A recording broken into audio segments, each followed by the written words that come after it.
What's up, everyone? Welcome back for a brand new edition of Collider Forces. So excited to welcome Tramell Tillman to the studio. I'm so excited for you. Well, thank you. Thank you for having me. Emmy nominee. I can't wait to hear about your journey, but then probably no surprise, I have so many burning questions about Severance. I'm here to answer. All right. Before we get to any of what I just said, though, we always start Forces with a game. It's called Dicey Questions. You get 3 rolls on this dice tower here, and each number corresponds to a random question I have. Oh. So, first of 3, you want to do the honors? I love this. Oh, you dropped it through here? Okay. The magic of a dice tower. Number 7. All right. Lucky 7. I haven't asked this question in forever. It's a silly one, but I still like it. Let's say you were on the set of Severance and there was a zombie outbreak. I want to know the 2 co-stars you would team up with who you think would give you the best chance of surviving that outbreak. Oh. This is a good question. So let me think. I'm thinking through my cast, who is richly expanded in season 2. So top of the list is Cobell, because she feels like a survivor. We talking about the real people here. So Patricia's going to be a team member. Yes. Okay. Yes. Okay. But then I have to watch out for her because she's going to, I feel like that inner instinct of Cobell is going to come out and she's going to like pivot at any moment and like maybe send me to the zombies. So I would need to bring someone as a buffer. And I think it would be Gwendolyn Christie. Ooh. Yes. I think there'll be a great balance because there will be a lot of entertainment. I was going to say I would watch this as a show. Like this would be intense, a lot of fighting, and you never know where it's going to go. And I can find a way to come out on top from that situation. I'm all for this. I think you picked the right answers here. Thank you. All right. Second roll in the tower now. Okay, here we go. I'm so happy you rolled that one. I haven't heard that one in forever. What we got Is that there? 1? Is it 1? Yeah, I think it's 1. It's a 1. Number 1. Okay. Oh, you got my personal favorite question. We were talking a little bit about it before. The topic is Scream, so I can only be asking one question. What is your favorite scary movie? This is a good question. Because oftentimes scary movies and like thrillers go hand in hand for me. Oh, yeah. So my favorite would have to be Nightmare on Elm Street. Speaking to my heart. Yeah. Freddy Krueger gave me the creeps and still gives me the creeps. And there's so much anticipation and joy and fear that man gave me, and also great laughs. Because part of watching a scary movie for me is watching it with a group of people. Yeah. And like the jump scares happen, but then you find yourself laughing at it. Or you watch the movie with like, people who are like, I'm not scared of anything and you can't scare me. And then they're jumping and screaming and running out the room and it's just pure joy. Mm-hmm. It's absolute joy. You're a busy guy right now, but I have to ask, have you seen Weapons? Yes.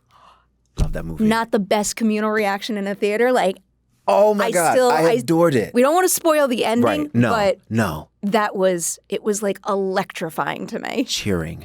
We were cheering in the theater. I had tears streaming down I'm not a very vocal movie watcher. Like I feel a lot, but I won't usually let other people hear what I'm feeling. Right. I was cackling, tears, perfection. It's so smart what they did with that movie. It's incredible. I need you in a horror movie. Okay. I say this is my manifestation table. Ooh. We speak things I want okay. into existence. We can speak things you want into existence too. But okay, that's sure. what I'm rooting for. So what would be the premise of the horror movie that was in? So one thing I have a habit of doing is picking my favorite franchises and my favorite actors and putting them in that. And just because a brand new Final Destination movie was just announced, I would love for you to be in that film. Okay. Would I make it out? I mean, no, but that's the highest honor of a Final Destination movie. You got to get the most creative death sequence possible. Yeah. Or is it that you have to die first, right? Is the first kill that's the most? I'll give you that honor. You could be the premonition character. Okay. I mean, that actually feels like one of the highest honors in the Final Destination franchise. I received that. Okay. Thank you. Okay, I like this. All right, you got one more roll in the tower here. 8. Number 8. Oh, that's a fun one.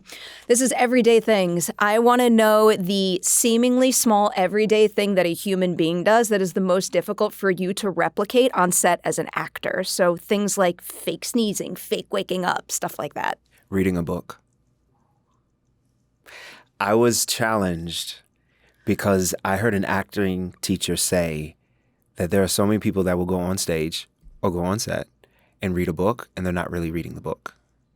So ever since then, and my character actually reads a book in season 1, I would challenge myself to actually open the book and really read it. I like that. And it's tricky. I played a character in a play who read a book on stage. And the book was very heavy. It was like this psychological book, right? And every time I would go on stage, I would try as hard as I could to read and get through at least 3 lines. Because the tricky thing about it is when you read, you have to be aware that your line is coming up. So you can't get so enthralled with the book. So there's this nice balance. What a challenge. I've Yeah. never heard that answer to that question. I like that.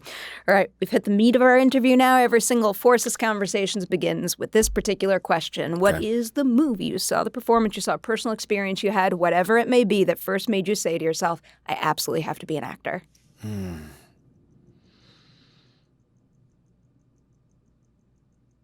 I have to go with the movie that I would replicate with my childhood best friend when I grew up in Largo, Maryland, and it was Bad Boys. I love asking actors for the movie they would reenact as a kid at most. And we did not shy away from the danger. You know that epic scene where Martin Lawrence is in the street and he's about to get hit by a car, and Will Smith comes and picks him up, and then afterwards he said, "Don't ever say that I didn't save your life. I wasn't there for you." We reenacted that in the street. And we would wait for a car to come up the hill. And fortunately, no one got hurt. But we went for it. We didn't play around. I'm glad everyone's safe and sound. Yes. But I do love that memory. So that's when you clock the itch to become an actor. But then I wanted to ask you about your journey selecting college majors because it veered in a different direction. A little bit. What made you initially choose pre-med? And then how did you come to the conclusion that at that point in your life, that wasn't for you, but mass communication could be? So in order to answer that question, I have to go back a little bit. Okay. I decided that I wanted to be an actor when I was 10 years old. And I finally had the courage as a shy kid to say it. I want to be an actor. And I was told that I would never make it as an actor. You know, if you want to make it in life, you need to go into science, technology, engineering, and math. And if I did go on the life or did pursue a career in acting, I would be a waiter for the rest of my life. Now, this came from people who'd never seen me perform, or, you know, people who felt that they were giving me really solid advice, maybe from their perspective. I don't know. But I decided that, you know, going into sciences were really helpful because math, we have never been friends. And engineering and technology never really, you know, piqued my interest. So I wanted to help people. And so what better way to help people than go into medicine? And I was really fascinated with the structure of the bones and the skeleton. And I said, you know, I could study this. So let me study to become an orthopedic surgeon. And I did. I went to school at Xavier University in New Orleans. And I was in chem lab class. And we were balancing equations and watching reactions change. And I was bored to tears.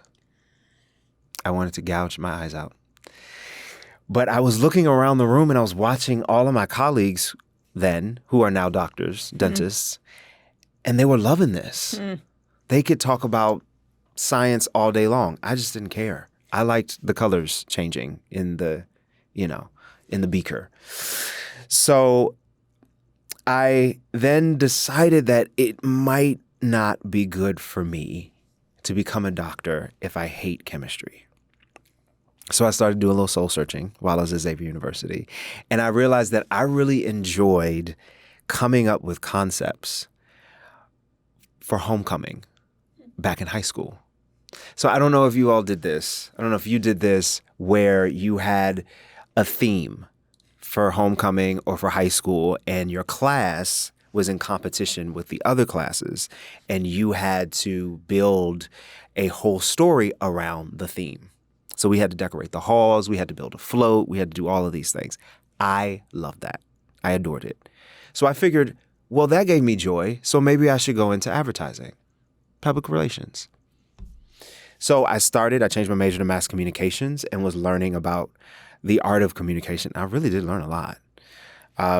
So that's how that journey started. I went to the wrong high school. I didn't do anything fun like that. No? Not really. It was a small high school. You explaining that made me think of college and being in a sorority where like every single weekend was a different themed party and you were competing against all the other organizations to get more people at your party. Yeah. Completely different sectors of life, but yeah. I did like planning those parties. I know that life. Yeah. I was in a fraternity. I pledged in college and we had those events. Part of my job was actually to help bring those events to life. Did you have a favorite theme party you hosted? A favorite themed party? Oh, let me think. In college? Yeah, I'm like trying to rack my brain and think of my own right now, and it's hard to pull. We had this theme called Late Night Creep. I can't tell if this is so my thing or not my thing. It definitely was not PG. Nothing untoward happened at the party, but it was just this very grown and sexy vibe, that we wanted to pull together. Mine went to a complete opposite thing where it was like 90s nostalgia, where we dressed up as like Ninja Turtles and stuff. Oh, no. No, there was none of that. Completely different things. No. I invited you to the party and you showed up as a Ninja Turtle. I would have problems. Yeah, I don't know if you would get it. We would respect you. No, for your I would respect you not letting me in. So from that party to the next layer of study, you did get an MFA in acting from University of Tennessee. I have a couple questions about that. First, what made you decide that you needed to train in that craft in a formal school setting versus perhaps getting experience by starting to work professionally? That's a great question. So when I got my degree in mass communications, I got a job working as a communications manager for a nonprofit. And while I was doing really great work for the community, inspiring children to read, helping them with back to school, efforts and enriching them to get involved in the community and all these wonderful things, I hated it. And it had nothing to do with the children. It had nothing to do with the work per se, but it was the fact that I wasn't doing what I love to do. And I had a long conversation with a mentor of mine, Dr. Mark G. Henderson, who was head of acting at Jackson State University at that time. And he sensed that I was a little lost. And he asked me a simple question. He asked me, what is the one thing that you would want to do, no matter the cost, no matter the time, no matter the sacrifice? And I said, for me, it's performing. And he challenged me to pursue it. And that whole thing, I went back to that conversation I had when I was 10 years old. I went back to the lack of mentors that I had who were doing the things that I wanted to do. I was watching so many people struggle as artists, and that was the reason I had held back from performing. And he challenged me to go to grad school because I had the talent, right? But it was all raw. I needed the training. I needed the tools. And I was so glad that I took his advice. I had went to the United Residence Theater Association. I believe I said that right. And it's basically a cattle call for grad schools.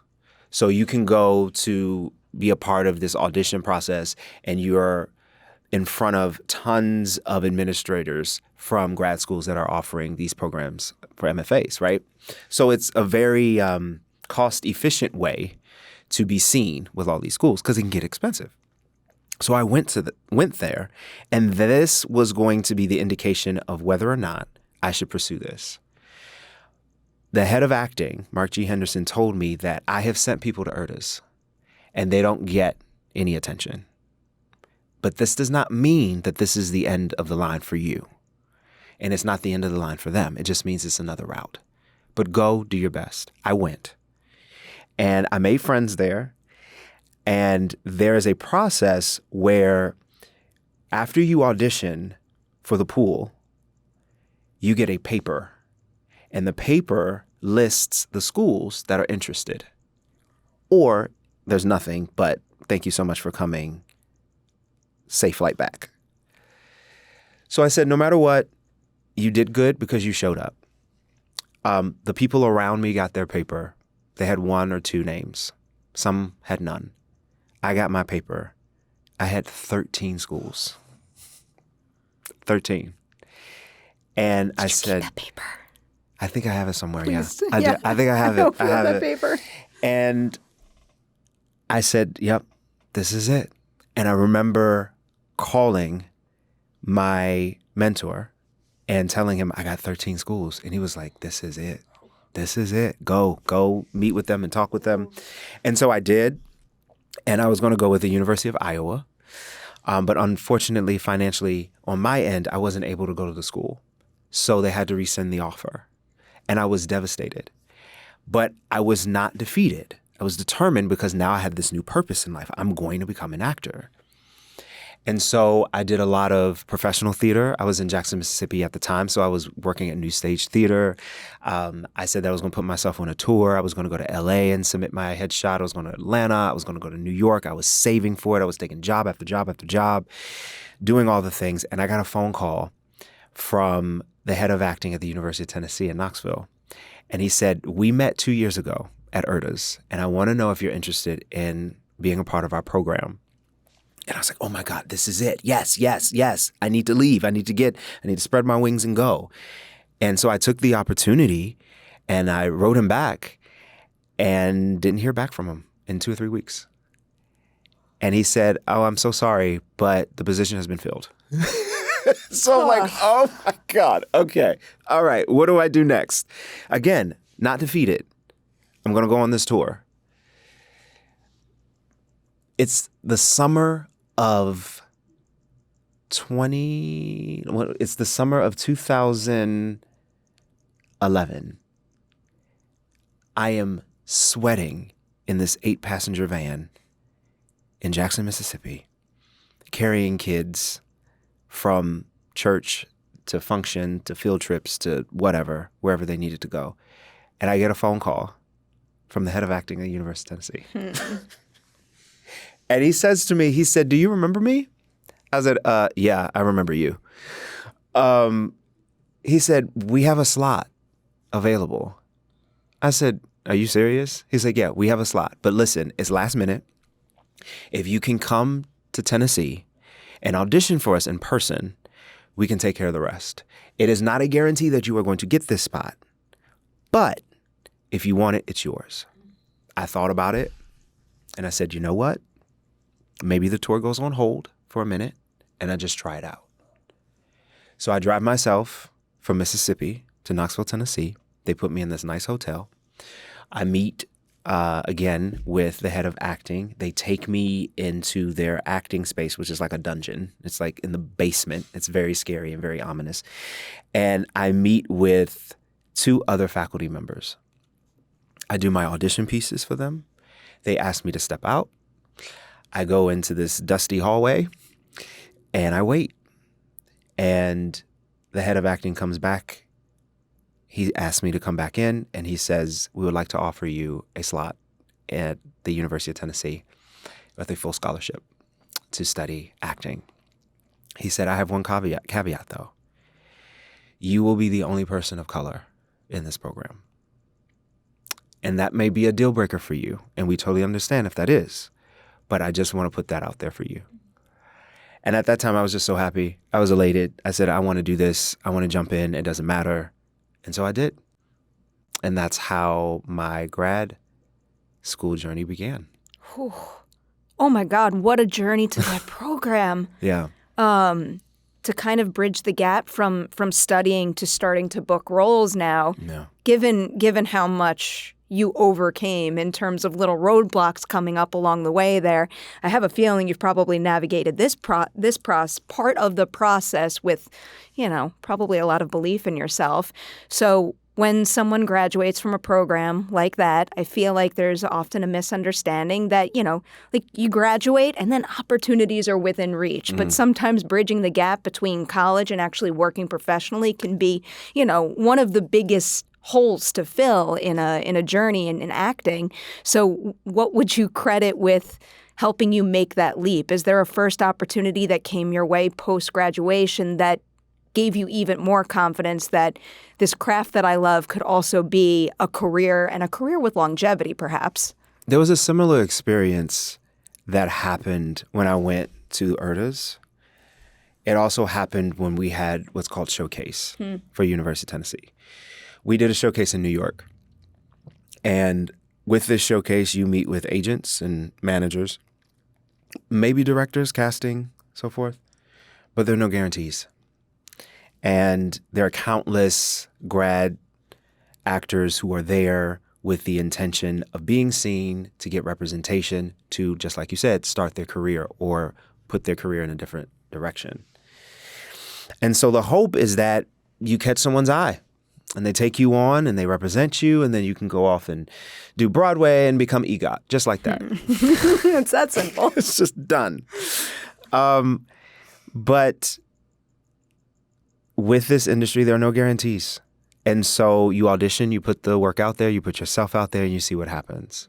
I did get a little attention there. I ended up signing with an agent, Bowles Winnett and Associates, and that jump-started my career in New York. And at that time, when they asked me the question, what do you want to do? I told them I just want to act, and, not starve and pay my rent. It was just very bare bones. And I believe that journey, which started in 2014 in New York, really helped lay the foundation of the kind of stories that I want to tell, the kind of art that I want out in the world, the kind of people that I want to work with. So it was very fruitful in that process. It was learning. Again, still much part of the process, learning. Oh, yes. Even outside of grad school, you're still learning. And look at the group of people and the type of material you get to work with now. I mean, it's not too bad, right? It's so good. I have so many Severance questions. I do want to go back to the very beginning to start, though. What would you say is the biggest difference between how you pictured and played Milchick in your audition compared to who he became when you actually started digging into the character on set and sharing him with the location and also your co-stars? Specificity. When I auditioned for this role, I only had two sides. I believe I got this right. It's one side was the red ball scene with when Helly gets integrated into the group. And then the second scene was when Helly was going through the doors. And I have that moment in the stairwell with her and telling her that what you're doing is really great. Then later we find out that I was talking to Helena and Egan, plot twist. But, at the time of the audition, I really felt that this guy was a coach and a manager. He felt very academic to me. He was a person that you could trust, but also somebody you didn't want to mess with. And I led with that. And in my audition, I made Ben Stiller laugh. So I didn't know what the outcome would be, but I know that I won at some point because I made Ben Stiller laugh. So I was like, yeah, okay. But then as I was so fortunate to be cast in this role, I started to understand the world of what we're doing. I started to see what my fellow cast members were bringing and really started to lean on that and just infuse this story in a whole nother way and infuse their work into the story. So specificity became very important because this guy is 100% intentional. Everything he says, does, every like micro movement in your face. I'm watching everything all the time. Yeah. Before I start interrogating you about season 2, Nice. I did want to ask one of my favorite ensemble questions, especially because of how you just answered that last question. I'm also fascinated by the variety of acting techniques and how that can impact a performer's work. So can you tell me the 2 members of this ensemble with the most polar opposite approaches to their work, where when you're their primary scene partner, you know you're going to have a different acting experience? I learned that Zach Cherry has a tendency to improv some of his lines. And I was gobsmacked when I heard that. But that's part of his process. As Milchick, playing Milchick, there's not much ad-libbing that you can do because intentionality and everything is written so beautifully, you just don't want to mess with it. But that keeps me on my toes, as his scene partner, because I don't know what he's going to say, which is really fun. Patricia also is a bit unpredictable, in such a beautiful way. I never feel unsafe with any of these actors.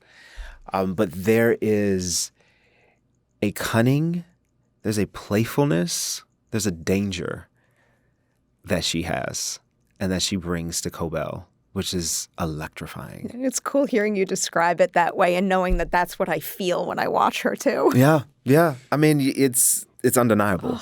And as you're talking about Zach, one line delivery or word delivery or name delivery I can't get out of my head is when he screams for Gretchen. Yeah. There's quite a few lines of your own. I feel like there's some of yours, but then also that one of his that's that pain, burned in my brain for probably forever. Yeah. His voice cracks. It's like, ooh. Oh, my heart. All right. Whole bunch of specific beats to hit now. Okay. First one I wanted to start with is episode 3, the paintings, because I was reading that when you were filming that scene, that Ben was pretty hands-off at that point. And actually, this kind of connects to what you were talking about before, about not having much opportunity to improv. But here I was reading that, it was left in your hands. So can you tell me a little bit about maybe what that scene looked like on the page and how maybe getting more control than usual evolved that scene? Sure. So what was spoken was definitely written. The nonverbal communication, I mean, you can't. I live for moments like that. I live for them. And you and Sydney are so good eating those moments up. Yeah. I mean, and Sydney is absolutely wonderful. She's a blast to work with. It was really important stepping into that scene that we had the time to explore it, because we're taking a risk here. This is the first time that we're seeing race introduced into the world of Lumen. And we're also seeing how these 2 people of color are identifying with this, or how we're dealing with this. So when it was approached to me, or when I was approached with the information that they wanted to go with this route of delivering these basically blackface paintings to Milchick, it sparked the conversation of how do we do this? Because I feel we have a responsibility as artists to ourselves and the audience about what we're saying and what we're leaving with our audiences to wrestle with. So I wanted to bring in Sydney to have this conversation as well. And so I remember it was myself, it was Dan, it was Ben, it was Sydney. And we were all just trying to figure out what this moment is. What does this mean? And it's not just a moment about Milchick. It's also a moment about Sydney, or I should say Natalie, because we're revealing a truth about her.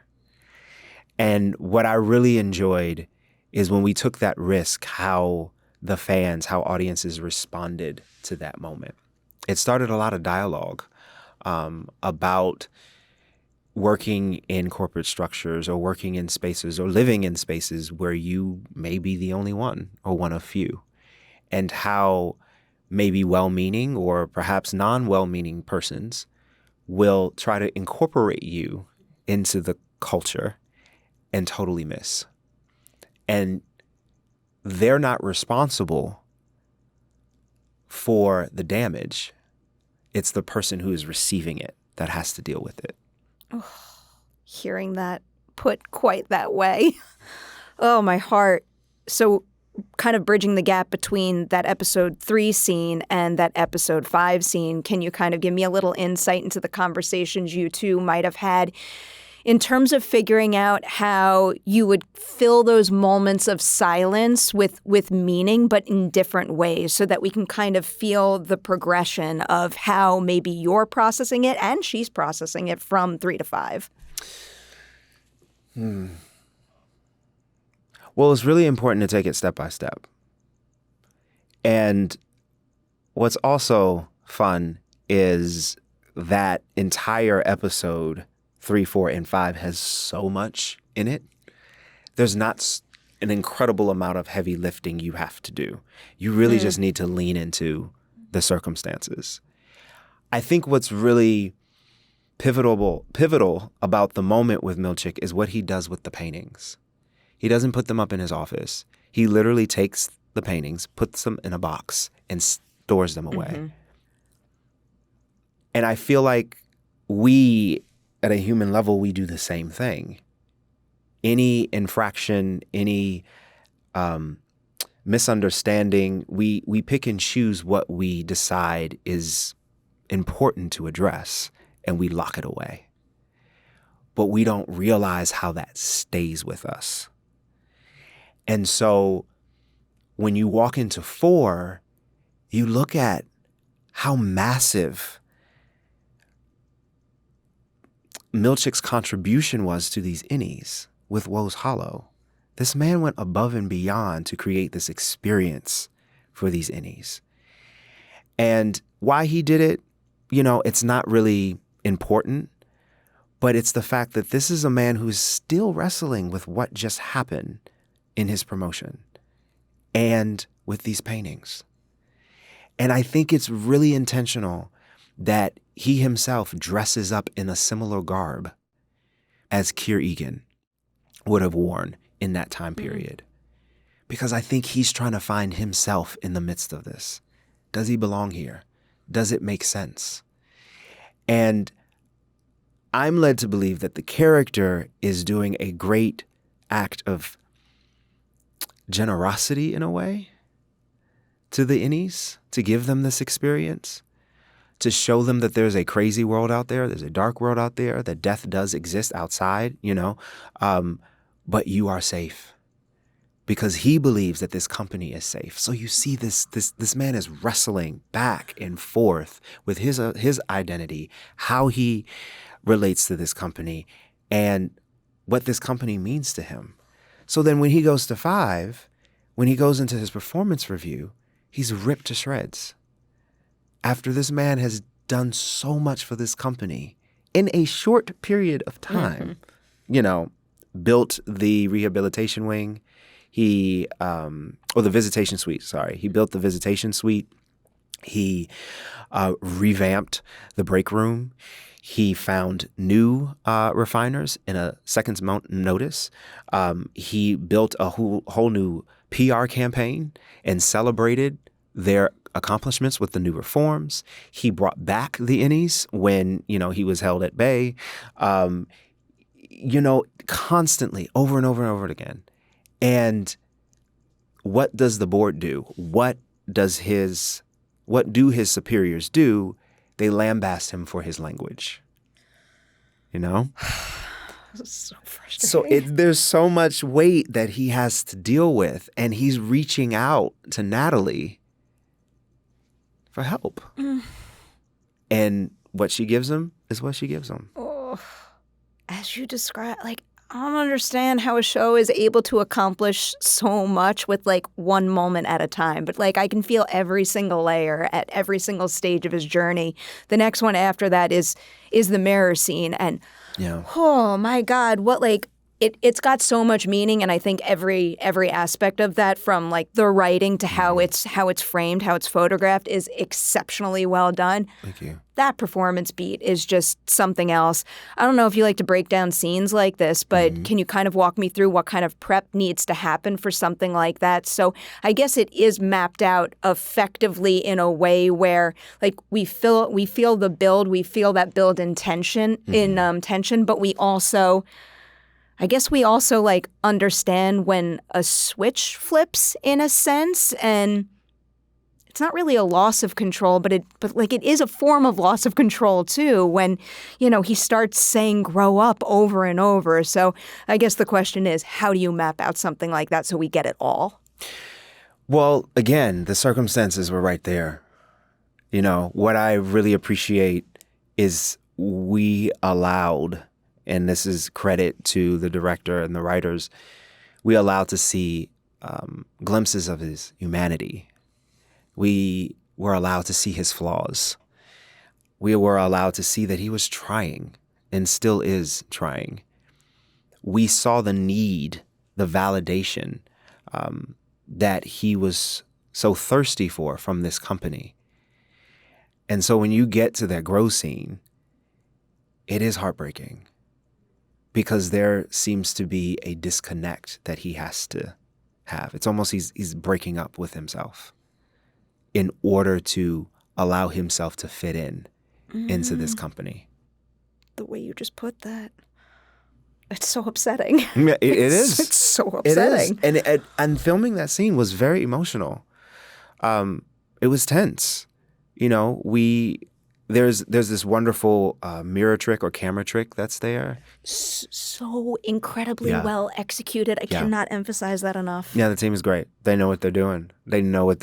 And, Uta, the director, really guided that scene and really made sure that we had the movements right and the choreography so that the trick would work. But I remember doing that take, and it was about the end of the day. And I had maybe one or two takes. And the take they actually used was the first take. And in that moment, just leaning into the fact of him having to tear away a part of himself in order to align himself with this enthusiastic company man really made it an emotional journey. So that's a moment where he kind of tears away a piece of himself. And then we get the conversation with Drummond in episode 9. What do you think it is about the middle of that conversation that I guess kind of gives him the courage to reach out and grab a piece of him back? Yeah. Well, I mean, it's just right there. He, again, is removing his verbosity, which they do not like. And the fact that Drummond is ridiculing him, chastising him, policing his language in such a way that is incredibly humiliating, after all this that this man has done for this company, it's like, no, eat shit. Get off my back. Truly one of the most satisfying moments of the show overall, but in particular to devour feculence. Man, I never thought I would hear that in a show. Yeah, neither did I. And now it's become one of my favorite lines of the whole damn year. Incredible.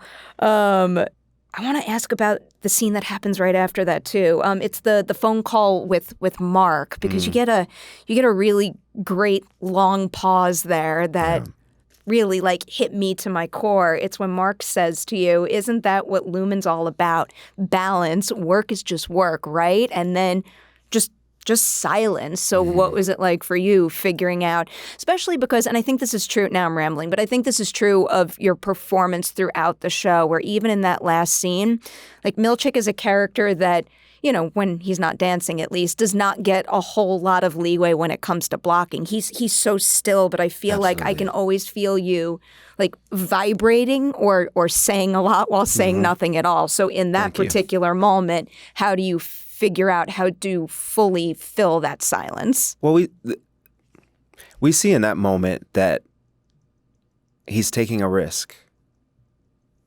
Milchick really needs Mark to be in the office today because they have to complete Cold Harbor. And Milchick could put his foot down and say, "No, you need to come in. I'm coming to find you." But he does take that moment to really think. And I think he's also considering the consequences of making the choice to allow him a day off. I think he's weighing the pain of what it costs to be in leadership at this particular company. the lack of support that he has had along the way, the disrespect that he's been receiving from the innies as a whole, and the constant questioning that he's getting from his superiors. And I imagine, because I don't want to put any kind of, name on what's going on there, but I imagine that there is a questioning, there's an awakening that's happening there. And it is very human, because we often go through life doing our routine, serving some kind of purpose, whether it be a thing outside of us or ourselves. We're on a hustle, we're on a grind. And somewhere along the line, someone says something to us that just makes us think like, oh, wait, maybe I am taking on too many jobs. Maybe I do need to sit down. Maybe I do need to eat today. You're describing my day. I see that in the way you make sure that I can see and feel the wheels in the character's head turning. Also, I am thinking of one little point of blocking in that moment where he kind of turns on the desk, and like that feels like a visual like switch flip to me, where I'm like, something like super important is happening. I think it's going to be different going forward. I think it's also not for naught that he is facing the painting that is behind his desk, which is an iceberg. Yes. We can confirm it's an iceberg. It is. I've read all the theories out there. People have a lot of opinions on what that painting could be, but it is an iceberg. Sure. Yeah. All right. Veering into the finale now. I know I got to let you go soon, so I'll hit my high priority questions. Okay. First particular one is the conversation between Milchick and animatronic Keir. Here's how I'll phrase what I want to get at with this one. Who do you, as in like real you, the actor playing this character, think is on the other side of that animatronic, controlling it and speaking through it? But then I also want the answer from Milchick's perspective. Who do you think he thinks is the one controlling it? Okay. So I do know as Tramell, as the actor, I do know who the was answer. Controlling it and speaking through it. Okay. Speaking was Mark Geller, who is the voice and the face of Keir. And controlling it was Ben Stiller. So I meant in-world, but I respect this answer. I like getting this information. Okay. Which was, I bring that up because this is the first time I got to act with Ben. Yeah. So that's really cool. Who do I think that in the world was controlling it? I think there's some kind of special mechanism that they have where they were able to build this structure, and then there was a voice that was already like typed in. They typed in the questions, they typed in the statement. So everything was already prepped. And it goes haywire near the end, right? So I think Milchick put this all together, even the animatronic thing, the script, like the whole script thing. He was controlling it in a way. But then he hit a sore spot. He did. And he talked about his vocabulary, and there it was, staring him in the face. And he had to respond. So good. Such a good scene. And then it just gets even better. I got to ask you about the marching band scene. Yeah. And I will say, because we were talking about it before, like, I love my saxophone. I love like big band performances. I feel like there was like no better way to like scratch my music loving itch than by having a marching band be the show's big finish. Yeah. Can you maybe tell me a little bit about doing a completely different music scene with that one compared to what we got in season 1, but also making sure there is somewhat of a thread connecting the two? Well, I definitely have to credit I definitely have to credit Dan and Ben for their genius in putting that together and having the idea to bring in a marching band. You think about it, like how would a marching band fit in that moment? But then you see it, it's like, yeah, that makes sense. It does. Like totally, Lumen has a marching band. Why the hell not? Yeah. What I appreciated is that we were very adamant about not recreating the music dance experience because that was iconic in of itself. And that was really, really special. And it still is special. And us taking the risk and just expanding the world a bit totally makes sense. Because we also have to remember Milchick's in charge. And we also have to remember he takes this job very seriously and he does too much. Woe's hollow. I mean, you know, four-ply washroom tissue. Like, who does that? So it's like, this totally is his brand, you know, to be able to bring this celebration in this way to the severed floor. And what I enjoyed was finding a way to, again, make this something that was for him just a little bit. Mm-hmm. And we had the traditional sense of the marching band, the more military style, with the Kier hymn. And then the Ballad of Ambrose and Gunnell was more of a nod to the historically black college bands, which was really wonderful for me because I'm a product of HBCUs. It's such a good sequence. Thank you. And then the next step of it is this vending machine. Yeah, they always ruin it. My knee is like hurt for you. Kicking that vending machine. Like it scared me. I feel like that reveals my age a little bit. Watching you kick it with such force.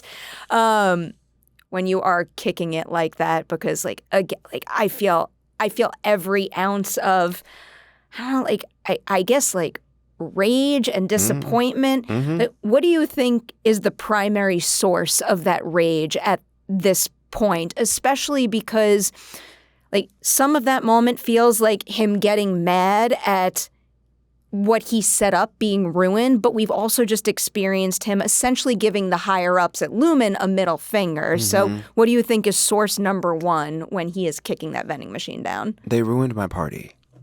I worked so hard. I mean, this is Milchick. He worked so hard in putting this band together, and they ruined it.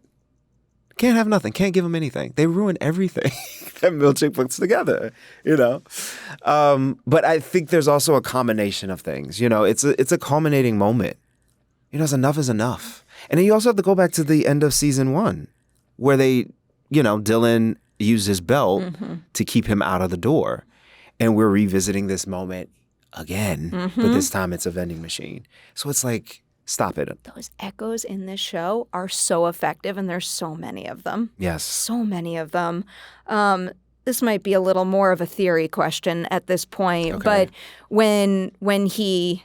Actually, I'm going to turn this into a two-parter because I have to ask about this too. I didn't even bring up the moment when you run out of the room on Dylan G. I know other people have asked you about that, but I just have to. Where'd that come from? There's so many ways you could have left that room. Somehow you found the perfect way to do it in this show, and there was another blocking moment like that I thought was just like a pitch-perfect way to emerge from that room. Like you essentially, again, hurts my knees. You essentially do a box jump onto the vending machine. Yes. He could have come out of that room in any which way. Yeah. What was it like figuring that out? And not that asking 2 questions in one makes our time longer, but what was it like figuring out that movement? And then also, how do you think it could change things going forward when he emerges and gets a fuck you from Dylan and sees so many people standing behind him? So Milchick running out the room was total improv. Like Ben was like, just try this. And we're just trying things. And so we just tried it. I did not know that he was going to choose that option, but it worked. It's so good. The jumping on the vending machine, in full honesty, that was not supposed to happen. I actually knocked down the vending machine. That was not a trip or a trick. Like that really happened. I went full force and actually jammed my rib. And it was my fault. I didn't hit the right way. But I knocked it down. And then they didn't yell cut. So you have to keep going. So then I said, jump. And I just like hopped up on that thing and landed. And it felt so badass. It is badass. It was like, don't mess with this man. It's like something about it's like I don't know if it's like superhero or supervillain pose, but that's what it feels like. It's athletic. And we're like seeing this man's athleticism, which again, I love. Like we see his dance moves, we see his style, but we also see that this man, he can move and he is formidable. Like you don't want to mess with this dude. And I'm really glad that we all just agreed that vending machine hop was like the best way to go about it. So good. All right, I'm gonna end with 2 questions. Okay. I'm curious because Milchick continues to be one of the characters in the show that I think challenges me most in terms of like what I think I know about who he truly is. Okay. At the end of season 1, what percentage of who he is do you think you had a handle on? Or do you think maybe you've shown the audience? And how does that compare to how you've upped that number by the end of season 2? Okay. At the end of season 1, what percentage of him did I know? Either did you know, or I don't know how much in terms of his end game you have been told behind the scenes, so I don't want to spoil any of that. But how much have you shown the audience by the end of season 1 compared to 2? 5%. I believe that. I believe that. Because there was so many questions about this guy. We didn't know how he, where he came from, what he did. It's still unclear how he got the position. I know. I want to know. It's still unclear whether or not he sold Cobell out. Cobell said, "Oh, Milchick must have sent it," but we don't know if that's the truth. So still, that's a mystery, right? So it's like 5%. We know he can dance. So that's about all we kind of know about this guy at the end. But the end of season 2, I'll say 10%. I would also believe that number. 10%. Because we know he can ride a motorcycle. I feel like that's a big thing to fill out a character. Yes. I mean, that's very specific. We know he has an esteemed sense of style. We know he likes music, or has that kind of musical taste. So we're starting to get the glimmers of it. And we also know that he is a human, right? Because we're starting to see his humanity seep through. Like you mentioned, the scene with Adam, or the grow scene where he's by himself. So we know it's not performative, right? Yeah, I love private moments. It's everything. There's no better opportunity to truly understand who a character is than by overanalyzing a private moment. Yeah. And the moment, I forgot, the moment where Milchick is staring at the screen where it says, "Hello, Miss Cobell," and it's just running by, and there's that shot of it right on his face. And we have no idea what he's thinking. It's just like, we still don't know this guy. And listen, I'll be honest, I'm not being coy. I still don't know him. I'm learning him as I go. It's so exciting. It's so exciting for us, and I'm sure creatively fulfilling for you. This show is just so rich in every single respect. Thank you. I hate to let you go because I have a million other questions, but you got a lot of promoting to do because you are celebrating a very, very, very well-deserved Emmy nomination. Thank you. We end every single Collider Forces with this particular question. That nomination is a big deal, and I love the fact that in this industry we give each other awards, but I find that very few people in film and television truly stop and think and tell themselves good job as much as they really should. So I want to know something you accomplished making Severance thus far that you're always going to be able to look back on and say, I am so damn proud of what I did right there. Yeah. No, I receive that. I'm reminded by my team constantly to celebrate the moments and celebrate your work. And because I'm a hustler at heart, I grind. I'm always on to the next thing. But, I'll say right here, right now, good job, Tramell. Well done. I'll take that. So thank you. Thank you for that reminder. Of course. I needed that. That's what this show is always here for.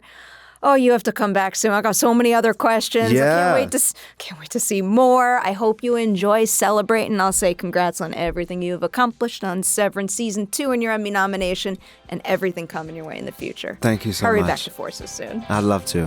Thank you.